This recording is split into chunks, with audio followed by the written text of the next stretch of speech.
ভারতীয় গণমাধ্যম বাংলাদেশ সেনাবাহিনীকে নিয়ে মিথ্যা সংবাদ প্রকাশ করেই চলেছে। সেনাপ্রধানকে অপসারণে ষড়যন্ত্র, সেনাবাহিনীর অভ্যন্তরে অভ্যুত্থানের চেষ্টা, গোপন বৈঠক নিয়ে ভারতীয় গণমাধ্যমে প্রকাশিত হচ্ছে একের পর এক প্রতিবেদন। দ্য ইকোনমিক টাইমস ও ইন্ডিয়া টুডের মতো ভারতীয় গণমাধ্যমগুলোর দাবি, বাংলাদেশ সেনাবাহিনীর একজন শীর্ষ কর্মকর্তা লেফটেন্যান্ট জেনারেল ফয়জুর রহমান পাকিস্তানের সঙ্গে গোপন যোগাযোগ রেখে সেনাবাহিনীতে অভ্যুত্থান ঘটানোর চেষ্টা করছিলেন। কিন্তু বাংলাদেশ সেনাবাহিনী এই প্রতিবেদনগুলোকে সম্পূর্ণ ভিত্তিহীন ও উদ্দেশ্য প্রণোদিত বলে প্রত্যাখ্যান করেছে।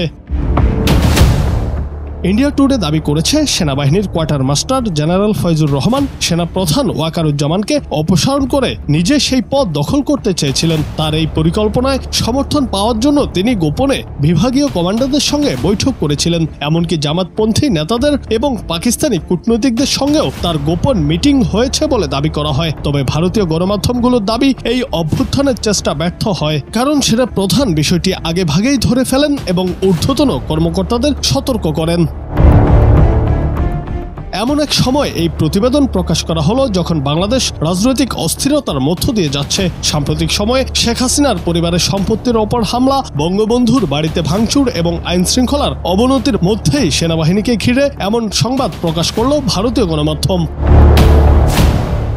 বাংলাদেশ সেনাবাহিনীর পক্ষ থেকে প্রকাশিত এক বিবৃতিতে স্পষ্টভাবে জানানো হয়েছে, ভারতীয় গণমাধ্যমের এসব প্রতিবেদন সম্পূর্ণ মিথ্যা, বানোয়াট এবং ভিত্তিহীন। আন্তঃবাহিনী জনসংযোগ পরিদপ্তর ISPR এর বিবৃতিতে বলা হয়, বাংলাদেশ সেনাবাহিনী গভীর উদ্বেগের সঙ্গে লক্ষ্য করেছে যে ভারতীয় কিছু গণমাধ্যম ইচ্ছাকৃতভাবে বিভ্রান্তিমূলক সংবাদ প্রকাশ করছে। সেনা অভ্যুত্থানের সম্ভাবনা এবং সেনাবাহিনীর চেইন অফ কমান্ডে বিশৃঙ্খলার যে তথ্য প্রকাশ করা হয়েছে তা উদ্দেশ্য প্রণোদিত এবং মিথ্যা।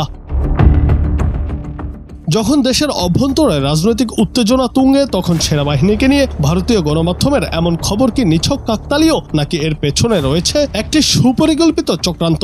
সেনাবাহিনী নিয়ে ভারতীয় গণমাধ্যমে প্রচারিত মিথ্যা খবর বড় ধরনের ষড়যন্ত্র বলে মনে করছেন অনেকে। বাংলাদেশ সেনাবাহিনী ইতিহাসের বিভিন্ন সময়ে প্রমাণ করেছে তারা দেশের স্বাধীনতা, সার্বভৌমত্ব এবং জনগণের নিরাপত্তার প্রতি দায়বদ্ধ।